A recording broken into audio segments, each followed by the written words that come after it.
Have you ever heard of the expression, if you want it done right, you got to do it by yourself?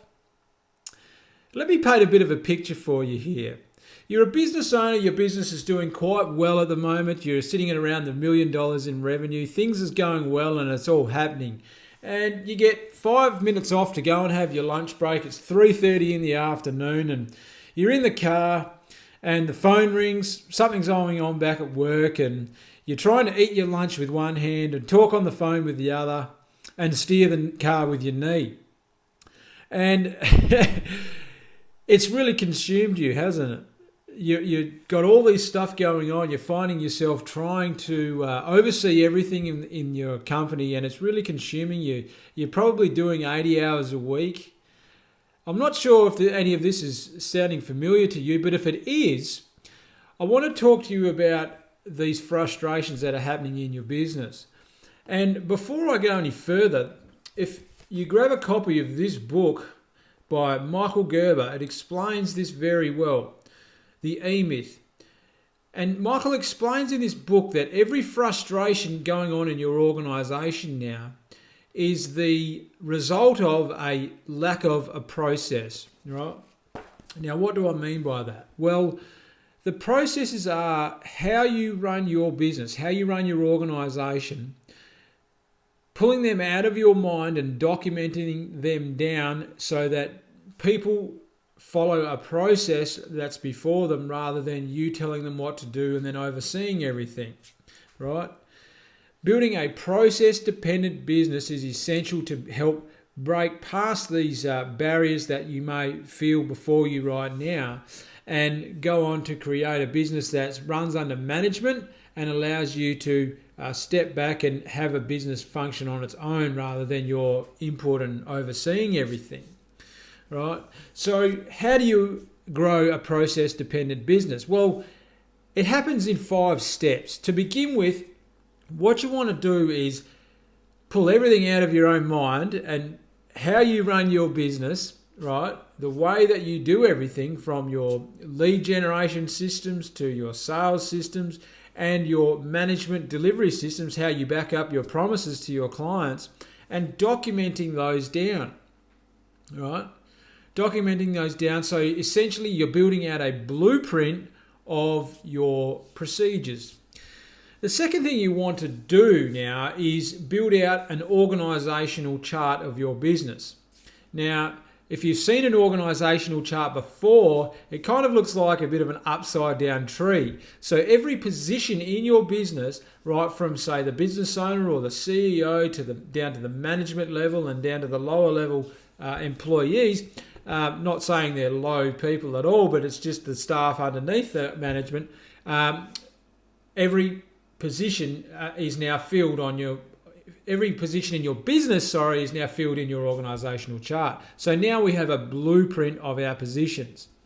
The third thing you want to do now is you want to take all the procedures, processes we outlined in step 1 and assign each of those processes now to the positions we've just filled out in step 2 in our organizational chart, right?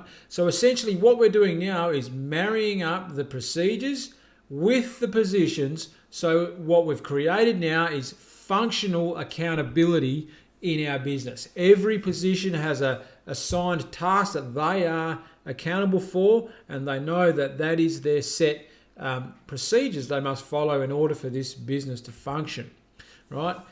Now, the fourth thing we want to do is we want to now train and retrain our staff, everyone in the business, to start following procedures now, right? Following the processes that are documented, right, in order to function, in order for the business now to operate it the way that you would do it or the way you were doing it in the beginning when you first started, right? So what happens here is, okay, you might say, well, that's going to be easier said than done, right? Well, you are right. So we retrain into enrolling our staff now into using these processes, right? And what we want to do is we want to ask for our staff to give feedback on how we can tweak and improve the processes so that they become part of this process building, process dependent business now, rather than just following the processes, right?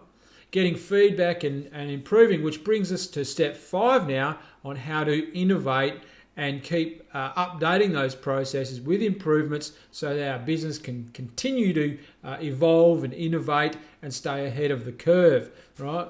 So 5 steps, right? Very, when you start to look into it, you might think it's a lot of work, but it's actually not. It's actually quite simple when you start breaking it down and essentially putting everything out of your mind as the business owner into documented processes now. Building out a process-dependent business allows the business to now function under management, which does one of 2 things.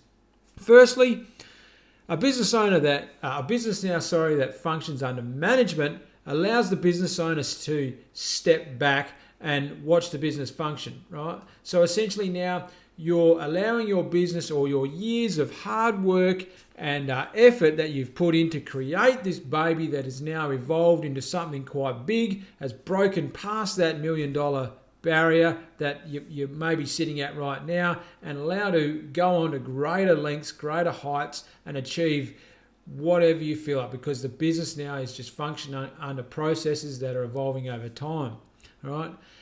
And you now buy back your time as the business owner so that you, instead of working 80, 90 hours a week, which you probably were before, now you can start working 30 to 40 hours and really enjoy your life now, enjoy your work, what you do, and enjoy what you've created as a result of your hard work and effort. The second thing that it does for your business is a business that actually functions under management can be worth up to 5 times more in terms of value when it comes to or should you decide to sell the business. So it's actually quite attractive to an investor that comes on in and wants to purchase your business, right? So let's just take, for example, the classic McDonald's franchise model. Well, you don't have to know exactly how to cook the burgers. You just know that there's a business model, there's a business that functions under management, so every position in that business knows its assigned tasks, and those positions are held accountable for carrying out those tasks, right? So you just need to know that. You're a business owner, an investor that can actually purchase something that functions on its own and grows profits that way, and you sit back and reap the rewards from it. So a business that can function on its own and can be worth up to 5 times more than if you have to be there day to day overseeing everything. So I really hope that that's helped you out, and I hope that made sense for you. And look, if you want to find out more about systemizing your own business, well, I've got a gift for you, and that's an ebook on how to systemize your business. It actually goes into more detail on what I've explained to you in these 5 steps today.